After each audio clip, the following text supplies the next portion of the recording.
আমাদের মাননীয় chairperson Kailashahar municipality এবং উপস্থিত হয়েছেন আমাদের জেলা শাসক রয়েছেন, মহকুমা শাসক সহ বিভিন্ন সামাজিক সংস্থার যারা সদস্যরা এখানে উপস্থিত হয়েছেন। সকলকে শুভেচ্ছা জানিয়ে সকলেই আমরা জানি আমাদের প্রধানমন্ত্রীর জন্মদিন থেকে শুরু হয়েছিল এই কার্যক্রম।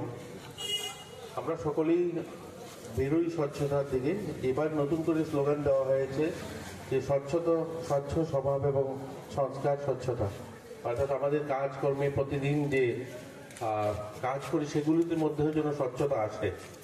আপনারা সকলে জানেন বিভিন্ন সরকারি দপ্তরগুলো আমাদের একদম সচিবালয় থেকে পঞ্চায়েত অফিস পর্যন্ত আমাদের আজকাল ইউডিবির মাধ্যমে ইজ অফ ডুইং বিজনেস অর্থাৎ অনলাইন সেই কাজ শুরু হয়েছে। এটার একটা বড় কারণ হচ্ছে স্বচ্ছ কাজ করার বড় উদ্যোগ, যে ফাইল পড়ে থাকতো এখন যেন ফাইলটা পড়ে না থাকে, সেটা যেন খুব দ্রুত গতিতে কাজ হয়ে যায়, মানুষের সমস্যার সমাধান হয়ে যায়।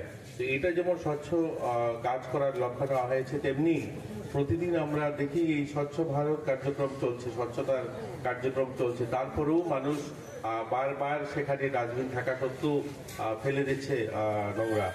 এখান থেকেও যেন মানুষ বেরিয়ে আসে, যেন স্বভাবটাকেও স্বচ্ছ করে। এর জন্য এবার স্লোগান দেওয়া হয়েছে যে স্বভাব স্বচ্ছতা।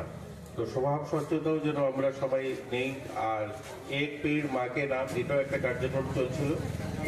গাছ লাগানো, আপনারা জানেন এখানে গোগ্রিন গাছ লাগাচ্ছে। আমি বারবার ওনাদের সঙ্গে যখনই কথা হয় সবাইকে আমরা অনুরোধ করি, গাছ লাগানো কিন্তু 1 বছর নয়, এটা বারবার চলে আসছে, 50 বছর ধরে গাছ লাগানো চলছে, কিন্তু গাছ বাঁচানোর কোনো সংকল্প নেওয়া হয়নি। এর জন্য আমরা এই 50 বছর পরেও আমরা এই গাছ লাগানোর স্লোগান থেকে বেরিয়ে আসতে পারিনি। তার জন্য গাছ লাগানোর থেকে গাছ বাঁচানোর সংকল্প বেশি হওয়া চাই। এরকম স্বচ্ছ ভারত, আজকে আমরা স্বচ্ছতার কাজ করছি, কিন্তু এই স্বচ্ছ অভিযান থেকেও বেশি আমার নিজের মধ্যে স্বচ্ছতা নিয়ে আসতে হবে।